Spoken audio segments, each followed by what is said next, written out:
Okay, let's get right into this. So basically, there's been a lot of things that have recently come out through OIG, the Office of Inspector General, when it comes to arresting Social Security beneficiaries. And the bottom line is that some of these people are good people that just did a bad thing, and some of these people are bad people who continued to do a bad thing. And as a result of that, I want to make you guys aware of it. I printed off quite a few of them. It's going to take me a little bit of time to go through them, but they are spicy. You will enjoy some of them. I feel pretty good about that. I'm pretty sure you're going to enjoy a lot of them. Here we go. April 23rd, 2025, an illegal alien was sentenced in a multi-million-dollar elder fraud ring. Now, if everything about that sounds wrong, then you're in the right place. Let's get right to it. Houston, the second ringleader in an international fraud scheme victimized the elderly, has been ordered to prison, announced U.S. Attorney Nicholas J. Genje for the Southern District of Texas. Now, Hardik Patel, 37, illegally resided in Lexington, Kentucky. I'm not going to be making any Kentucky jokes because people get really offended and I laugh, and that's the wrong reaction. He pleaded guilty December 1st, 2023. U.S. District Judge Andrew S. Hannon has now sentenced Patel to serve 46 months. That's a lot, because usually with a lot of these people, we don't see any jail time at all. 46 months in federal prison to be immediately followed by 3 years of supervised release. So he's got 46 months of being in a box and then 3 years of slap on the wrist. Patel will also pay a combined $3,203,478. So more money than I've ever made or seen in my entire life, by far, in restitution to 85 identified victims. And, when you think about that, that's 85 people they knew that he did it to. That's not even the people that they don't know who he did it to. Okay. In handing down the sentence, Judge Harnins noted the large number of victims and the significant harm Patel and his conspirators caused. Not a U.S. citizen, Patel is expected to face removal proceedings following the sentence. So when a lot of you guys sit back and you're like, there's no bad, illegal immigrants and literally frauding over $3 million out of 85 elderly people is epic wrong. As an illegal alien, it is horrific to think that they could do this and get away with it for that amount of time to get $3 million plus bucks out of them. Quote, "We have an obligation to protect our seniors from the predations of scammers," said Ganjay. SDTX will tirelessly pursue those that seek to profit by swindling the elderly. That's good. We want, because, remember, there's a couple of main individuals that are part of the fragile class, the elderly, retired, the disabled, right? And then there's some other, refugees, traffic, etc. But the point is this, like, you know what I mean? We really want the criminal punishment to be hyper aggressive against the fragile class, because they're just not going to know. They're not going to know that you're, swindling them or cheating. They're just not going to know. So we want to really we want full tilt on that, punishment option. From March through November 2019, Patel led a team of domestic money mules, aka runners. They laundered money tied to telemarketing fraud schemes. Remember when we get so many telemarketing calls? And this is part of it. Fraud schemes originating from call centers in India. Most victims were elderly. Scammers pretended to work for the U.S. government and claimed the victims were under investigation. They claimed the only way to clear their name was to send cash by mail. Runners in the United States would then pick up the packages and launder the cash. Okay. So, and this is something most elderly people know about now. But remember, 2019 was a long time ago. That's like a full generation at this point of young people. So, remember that was, we're 2025, so we're like 5-ish years there. Well, that is a little bit more because obviously we're coming towards the middle of 2025 now. So, in other words, that was a long time ago. You know what I mean? That was back in the day. At least 3 runners worked under Patel in 2019. He also collaborated with an associate, Sohil Usmangani Vahora, who managed his own team of 4 runners. Together, they coordinated efforts to launder fraud proceeds. Runners under both Patel and Vahora picked up hundreds of packages between 2019 and 2020 nationwide. These packages contained millions of dollars in cash that victims in multiple states had sent. Patel was the last of 7 to be sentenced in related cases in the SDTX situation. Vahora, 40, Des Plaines, Illinois, received more than 15 years in prison and was ordered to pay over $3.5 million in restitution. Zaheen Malvi, 30, Heber Springs, Arkansas, initially worked as a runner of the scheme. He later assisted Vahora in managing 2 other individuals involved in the operation. He received a 54-month sentence and was ordered to pay more than $1.6 million in restitution. Another person, Duran Kumar Patel, 33, Richmond, Kentucky, was a runner who worked for Patel. He was ordered to serve 18 months in prison and paid $225,221 in restitution to his victims. 3 other runners received sentences ranging from 29 to 60 months. Now, just a quick moment here. Imagine them getting that many packages of thousands of dollars from each person to equate to the smaller amount here of $225,000.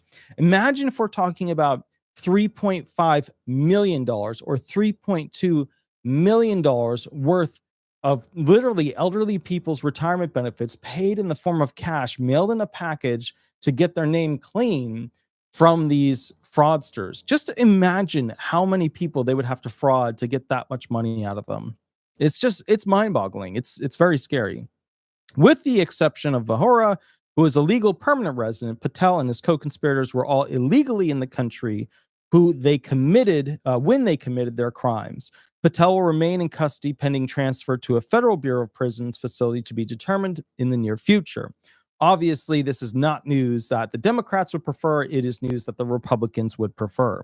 The Social Security Administration, Office of Inspector General, Treasury Inspector General for Tax Administration, U.S. Postal Inspection Service and Immigration, Customs Enforcement, yada, yada, yada. All these different groups were part of it. The SSA and its OIG consistently warns people of similar scams. They have their slam the scam day. So the bottom line is this guy's going to jail. And, you know, the reality is the more illegal immigrants we have in this country committing crime, the more it obviously does not help the idea of these individuals being good tax-paying people. Because, you know, this money that they got from the elderly, they didn't get taxed on it. You know what I mean? So there it is. Next one, Franklin County woman accused of disability fraud from OIG SSA. Let's go through it real quick. All right. I just read Fabrizio's comment. Why am I not amazed with all this fraud? Hi, Walter. Howdy, howdy, good sir. Howdy, howdy. Next one, U.S. Attorney's Office, Eastern District of Missouri. Also, Princess Diana, who is royalty among us because she has been with us for a very, very long time, did a $2 donation. I super appreciate that. Tomorrow is the birthday for me. I'm turning 39 years old.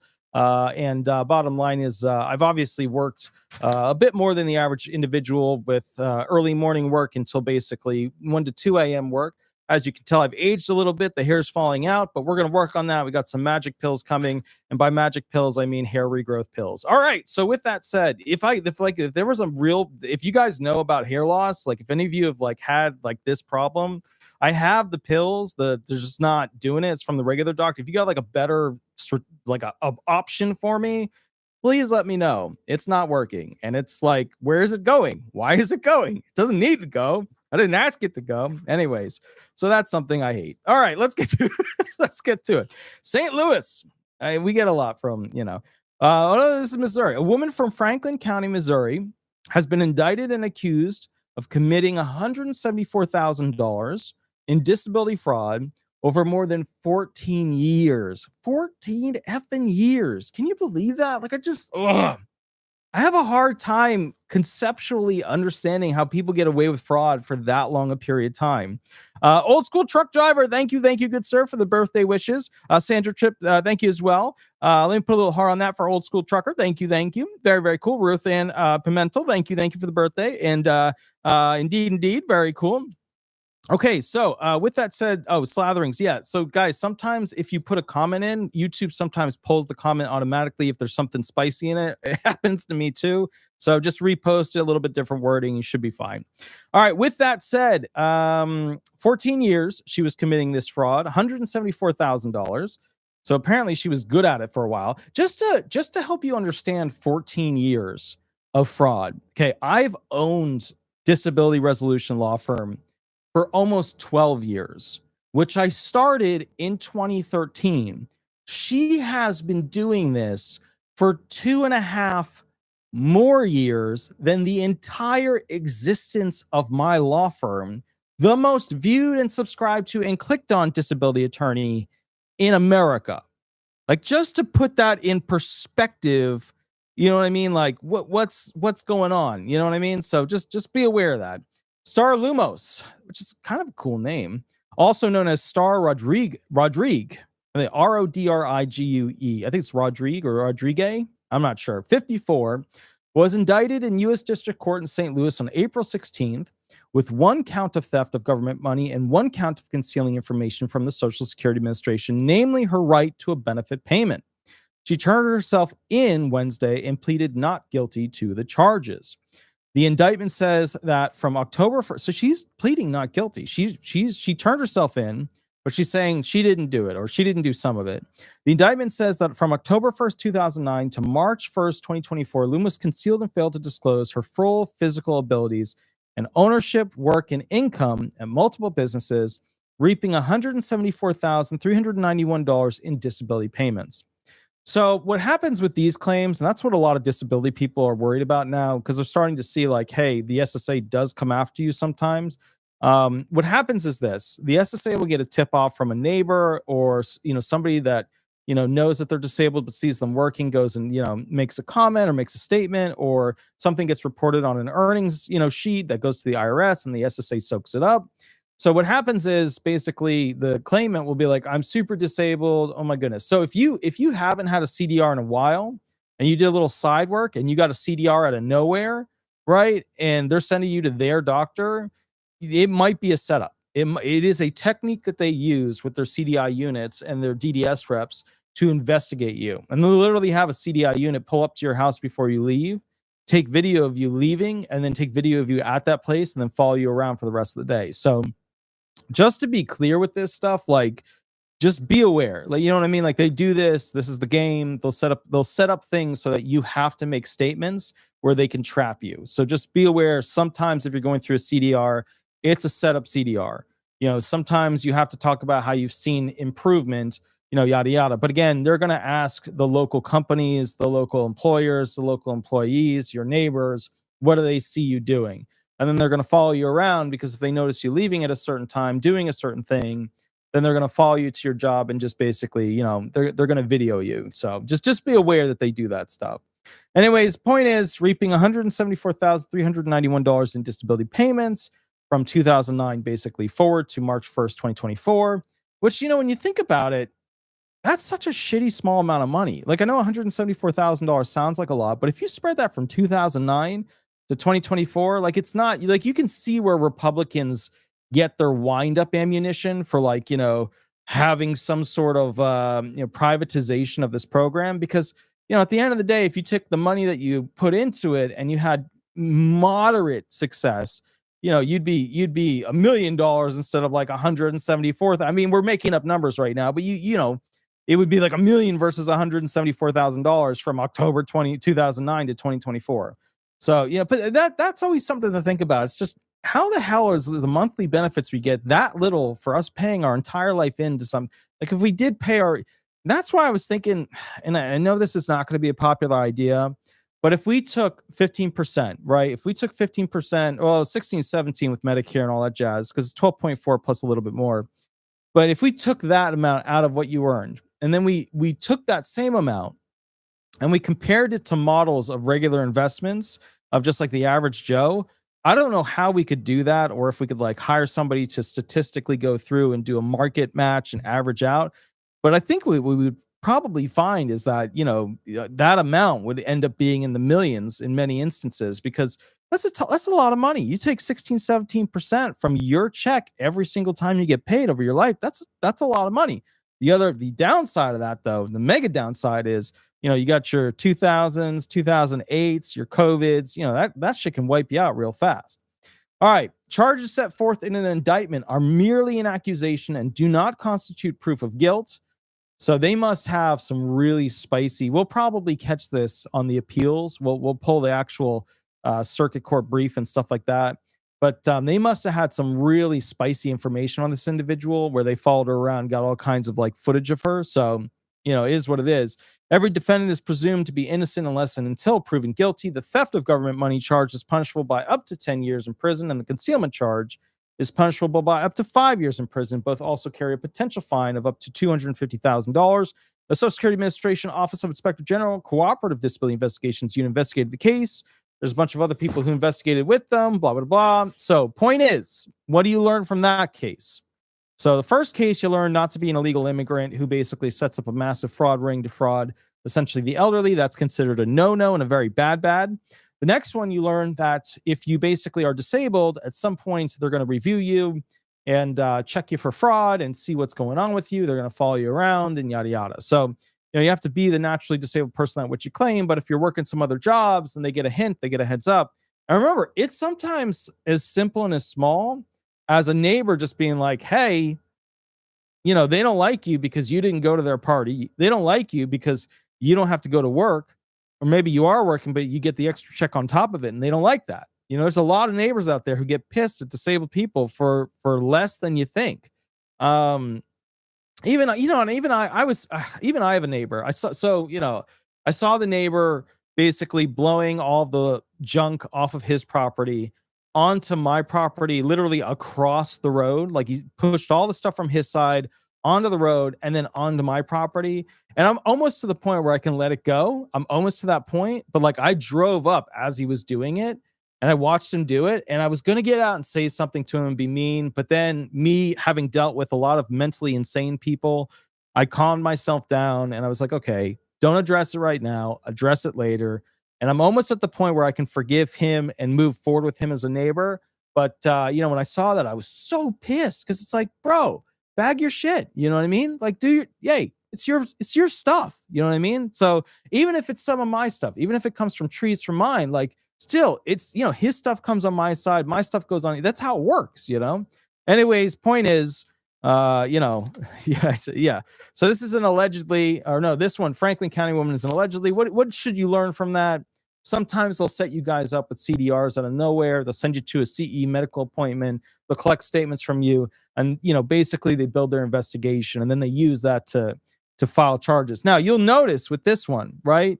Bottom line is they haven't done charges against her, but with this stuff, with that type of person, they don't usually do jail time or prison time. They might do a little bit of jail time, but they don't do a lot of it. It's usually like, they're slap on the wrist. They got to pay money back and they're going to watch them for a little while, watch them for some years, but you don't usually see the disabled going to jail for that kind of stuff. All right, next one.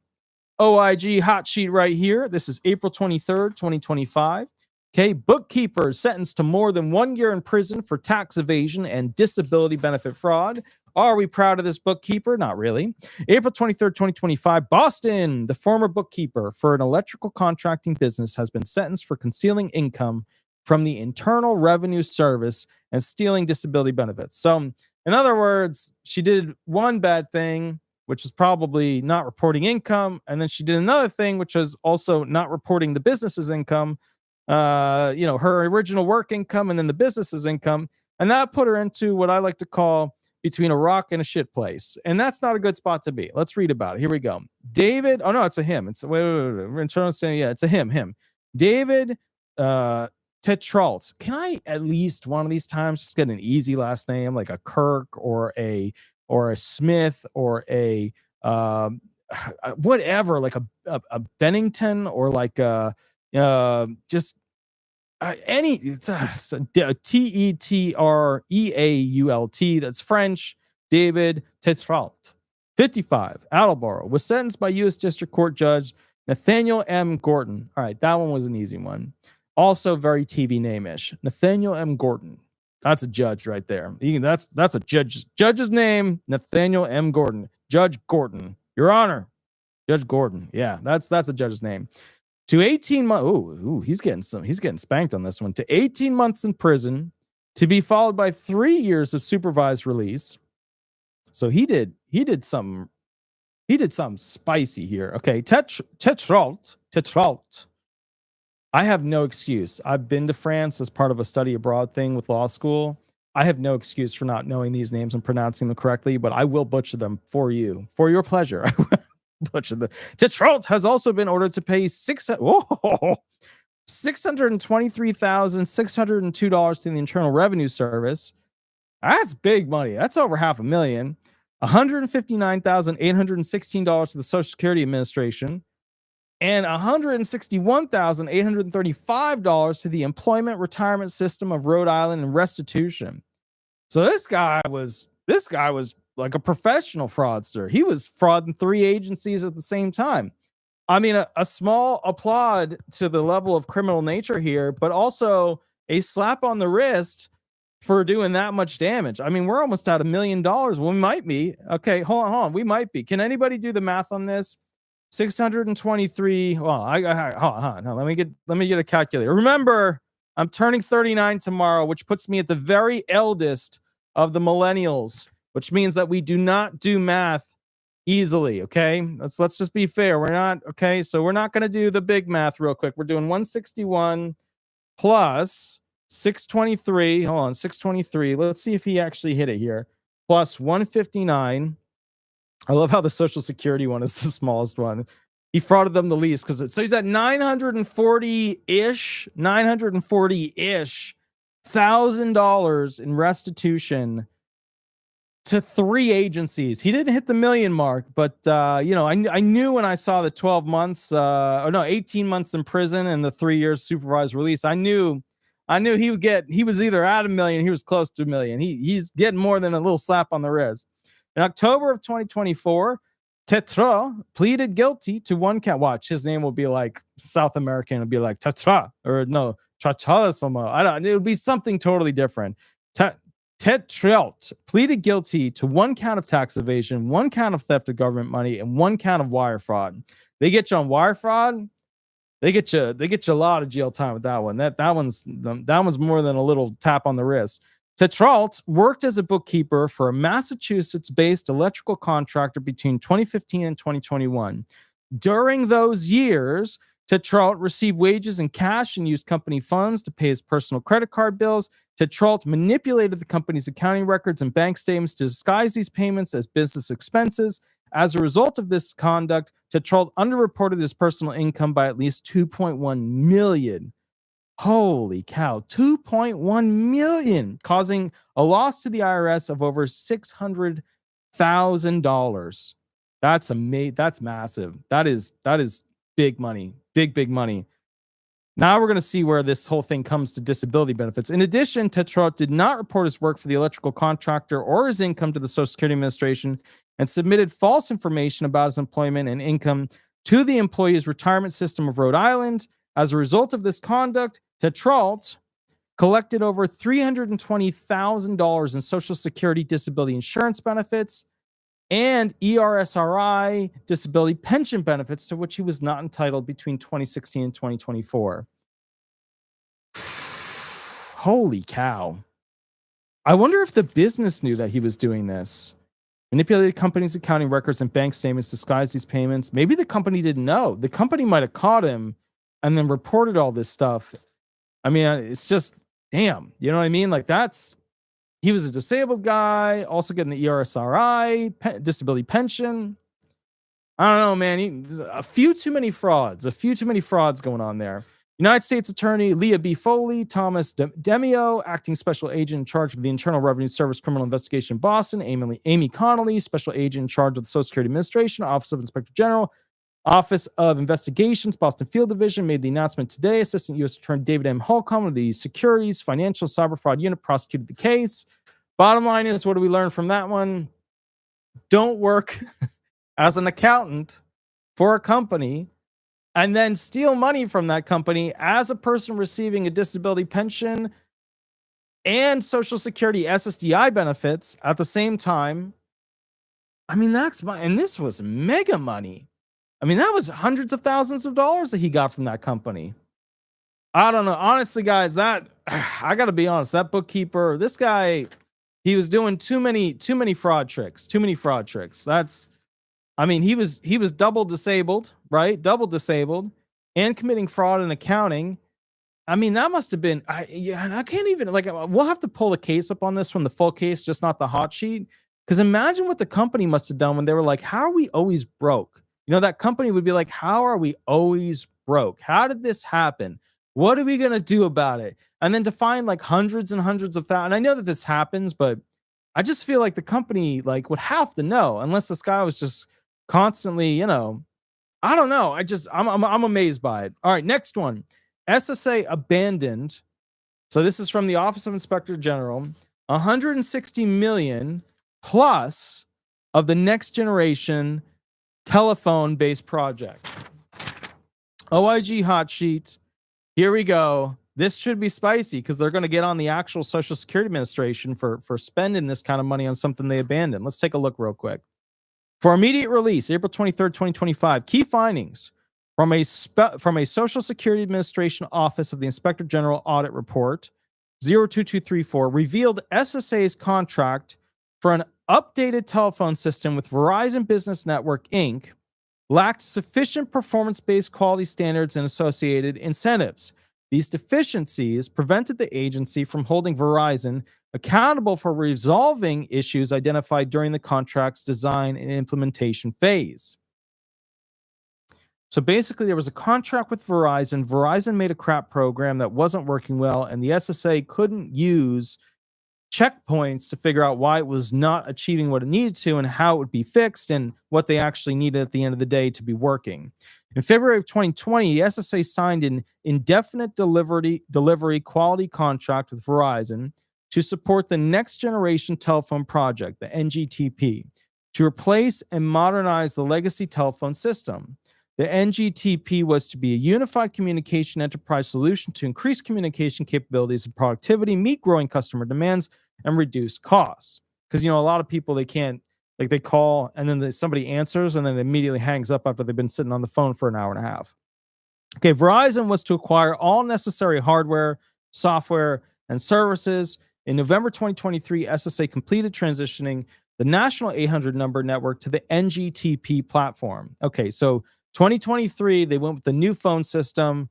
Although, to be honest, the new phone system is not doing well. And that's what they're saying here. The new phone system had problems. SSA's telephone services are an essential way for individuals to get assistance with benefits and other vital services. As the public is becoming more familiar with modern information technology, SSA determined there was an emerging requirement to develop a more technological, innovative option to communicate within the agency and with the agency. While the SSA received some of the agreed-upon contract deliverables from Verizon, they had concerns with the NGTP meeting all SSA requirements needs through the design phase. SSA struggled to hold Verizon accountable for resolving system issues before agreeing to transition to NGTP because the contract lacked robust quality performance standards for NGTP's design, build, and implementation. Holy shit. So the SSA spent 160 plus billion on a phone system that's abandoning because Verizon couldn't meet quality standards. That's huge. The NGTP contract lacked a true performance-based work statement and payment schedule as detailed in the Federal Acquisition Regulations and SSA's Acquisition Handbook. Without adequate requirements tied to incentives and disincentives, SSA lacked the ability to enforce contract requirements and hold Verizon accountable for performance deficiencies. According to the SSA, the unmet system requirements hindered its ability to serve the public, resulting in increased call wait times and disconnected or unanswered calls. Yeah, that was the main thing a lot of people are unhappy with. You'd get on the phone finally, and then boop, it would disconnect. On August 22nd, 2024, after only 10 months and because of continued issues, SSA transitioned the national 800 number network from the NGTP to a different platform. As of March 2025, SSA had paid over $160 million to Verizon for NGTP platform deliverables, operations, and maintenance, help desk, and other costs. The final contract option year concluded on March 8th, 2025, and SSA did not exercise additional option years. The audit found if SSA included more robust quality standards within the contract, it could have better enforced compliance. SSA risks having to pay the full cost for a product it determined did not meet its needs, and that it is no longer using. The National Defense Authorization Act for fiscal year 2023 amended the Inspector General Act of 1978 to establish a requirement when an OIG specifically identifies non-governmental organizations or business entities in an audit, evaluation, inspection, or other non-investigative reports, the NGOs and BEs must be notified of the report and given 30 days of publication to review the subject report and provide written clarifying information. SSA OIG will post Verizon's response once provided. SSA OIG made 2 recommendations to improve SSA's contract procedures in the future. See the full report here. We'll do a full review of this, but basically, Verizon sold SSA a product that it couldn't deliver necessarily to the requirements of all the programs needed. SSA spent over $160 million on it. They've now switched to a different group to be using for phone communications and such. And what OIG is saying is that SSA may still, in fact, be on the hook for paying Verizon for a product it doesn't even use. Of course, if they did a lawsuit to show that they didn't meet the standards and requirements, ultimately Verizon will have to back off. But we'll do a full video specifically on this phone system of $180 million spent and now not used. That's a big one. That's a big one. Next one from the OIG hot sheets. Let's take a look real quick. Let's see. Broussard man pleads guilty in multi-state vehicle theft, firearm trafficking, and identity theft conspiracy in multi-jurisdictional operation. April 22nd, 2025, acting United States Attorney April M. Leon announced that Christopher Don Byerly, age 45, of the Broussard, Louisiana, pled guilty before U.S. District Judge Brian A. Jackson to conspiracy to transport a stolen motor vehicle, altering, removing, and obliterating a vehicle identification number, possession of 15 or more unauthorized access devices, conspiracy to trafficking a firearm and receipt of a trafficked firearm, and possession of an unregistered silencer. According to the admissions made as part of his guilty plea between October 2021 and March 2022, Byerly and his co-conspirators Robert Gregory Brazel, Adrian Mary King, and Dennis Lloyd Sizemore, they do sound like Hollywood crime criminal names. Like, they do sound like that. Not saying that means anything. It's just, I tend to look at the names. Carried out a coordinated and complex operation extending across Louisiana, Mississippi, Alabama, and Texas, in which the group stole and subsequently used or sold the stolen and altered vehicles, including tractors, excavators, forklifts, and pickup trucks, with a total value of over $250,000. Well, they must have been stealing older ones, because when you get into tractors and excavators, especially in forklifts, that stuff's expensive. I mean, one excavator could cost $250,000 if it was a newer one. So they must have been stealing a lot of used stuff. The scheme involved fraudulent documentation, a chop shop for equipment disassembly, and tampering of false business front such as Heavy Quip LLC, to sell stolen equipment, altering vehicle identification numbers, and the use of surveillance evasion tools such as GPS signal blockers. These guys were pretty advanced here. Vehicle plate flippers and fake driver's licenses to further conceal their activities. The conspirators utilized over 400 identities and access devices to evade detection. That's amazing, because, a lot of this stuff probably belonged to Social Security benefit recipients. That's kind of the scary thing. Well, not necessarily the heavy equipment stuff, although you never know. When people own a farm and they become disabled, it's still there. During the investigation, it was determined that Byerly, a convicted felon, used a third party to illegally purchase a firearm, which was later fitted with the unregistered silencer. In February 2022, an investigation of a shoplifting incident in the Hubin Crossing shopping center led Livingston Parish Sheriff's Office detectives to uncover items from a stolen pickup truck being operated by Byerly. A functional unregistered firearm silencer, an FN model 509 9mm pistol and ammunition. I think that's Fabrique Nationale. A documentation detailed parts orders for silencers on Byerly's handwriting, multiple text messages and photographs pointing to intent to traffic firearms and circumvent federal regulations, and numerous document records, emails, text messages, and photos that led law enforcement to uncover the conspiracy and far-reaching criminal enterprise. I'm curious to see where this gets back to the Social Security Administration, because this is also super thank you for all the happy birthdays. I super appreciate that. That's awesome. Super cool. So with that said, let's see what they have to say here. Acting U.S. Attorney Leon stated that these guilty pleas reflected the commitment of our office and federal law enforcement in partnership with our state and local law enforcement agencies to dismantle sophisticated criminal organizations and hold accountable those who pose a significant threat to public safety. We commend the prosecutors, blah, blah, blah. All right. The Livingston Parish Sheriff's Office. Oh, God, it's another one. Homeland Security Investigator congratulates our law, blah, blah, blah, blah, blah. How does this link to the SSA? Hold on. I'm trying to figure that out.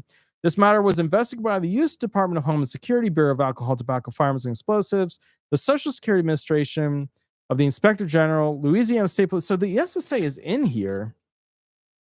You know what probably happened? What probably happened was that they stole funds or guns or something from Social Security recipients or trucks from them. And then the SSA somehow got involved with reviewing that, and they were part of the investigation in total. But this is mostly ATF stuff. I mean, this is ATF for sure. So very interesting claim. Now, super thank you to Mary Ellen Saul. Thank you for the $10 donation. I super appreciate it. I've got the birthday tomorrow, which is going to be awesome. Tatro is the way it's pronounced. There we go. So what we're going to be doing is one final special one. Here we go. The one final hot sheet. Again, though, thank you to Mary Ellen Saw for the $10 donation. I super appreciate that. I love the little hippo there with the swinging chair, which is very, very cool. Also, I've realized that I destroy chairs. When I don't, like this chair is actually, it's got all these pins and things that are holding it locked in place because otherwise I just keep spinning around. But the bottom line is I've noticed that when I don't have that, I'm on the phone, I'm constantly moving back and forth like this, like, somebody with an unnatural whatever. But, bottom line is I'm destroying chairs. I have one right over there that's like got to go soon. So, all right, let's get to the final one here. This is important. Middlesex County woman admits to fraudulently obtaining over $150,000 in Social Security retirement benefits, April 21st, 2025. Also, thank you, Deborah, for being a member, for the appreciation for 2 months. It's absolutely awesome. So with that said, Trenton, New Jersey, a Middlesex County, New Jersey woman admitted she defrauded the Social Security Administration for over 8 years by improperly claiming her deceased mother's Social Security retirement benefits. That's pretty interesting. U.S. Attorney Alina Haba announced. So, we see these from time to time. We tend to, basically they hide the death of their parent. They keep collecting the Social Security benefits. Deborah Bailey, 68, Piscataway, New Jersey, pled guilty before U.S. District Judge Robert A. Kirsch in Trenton Federal Court to an information charging her with theft of public money. So they're going after her. She's 68. According to the documents filed in this case and statements made in court, the Social Security Administration provided retirement benefits to Bailey's mother. Those benefits were paid through electronic funds into Bailey's mother's bank account. After Bailey's mother died in 2016, Bailey did not notify the Social Security Administration about her mother's death, and she made withdrawals from that bank account between 2016 and 2024. Through an investigation by the Social Security Administration, it was determined that Bailey withdrew approximately $150,903 in retirement benefits. The charge of theft of public money carries a maximum sentence of 10 years in prison and a fine of up to $250,000. Sentencing is scheduled for August 9th, 2025. I doubt she'll get jail time. They just don't usually give that. U.S. Attorney Haba credited special agents of the Social Security Administration, Office of the Inspector General, under the direction of Special Agent in Charge Amy Connolly with the investigation leading to the guilty plea. The government is represented by Special Assistant U.S. Attorney Keith Abrams of the Narcotics OCD ETF Unit in Newark. Everybody loves Newark. Also, super, super duper thank you guys for Rude Rabbit, who just did 3 months of basically the appreciation. Happy 68th birthday, Walter. Yeah, indeed. 39th, but I super appreciate it. Deborah, thank you for the $1.99 donation. Let me put a little heart on there. That's absolutely awesome. Very, very cool. So these are the hot sheets. These are essentially the hot sheets of those individuals who are either about to be prosecuted aggressively or go to jail. You'll notice that with a lot of this stuff, this is pre-Elon, pre-DOGE, but we are starting to see Elon catching immigrants committing fraud who are both legally here and not legally here. Again, just to summarize, we had Middlesex County woman admitted to fraudulently obtaining over $150,000 in Social Security retirement benefits. That's because basically she kept taking the money from her mom who deceased, so she kept stealing the retirement funds that she was not due. Over here, we got a browser man pleads guilty in multi-state vehicle theft, firearm trafficking, and identity theft conspiracy. We got the SSA abandoned $160 million next generation telephone project with Verizon because Verizon couldn't meet the requirements that they needed. A bookkeeper was sentenced to more than 1 year in prison for tax evasion and disability benefit fraud. That's a hot topic right there. A Franklin County woman was accused of disability fraud. And then an illegal alien was sentenced in a multi-million-dollar elder fraud ring case where there were quite a few of them. That's a hot topic one right there. Bottom line is there's a lot of fraud. So when people always argue there's not much fraud or there's not actually any fraud, there's a ton of fraud. Every single day, fraud is committed against the Social Security Administration.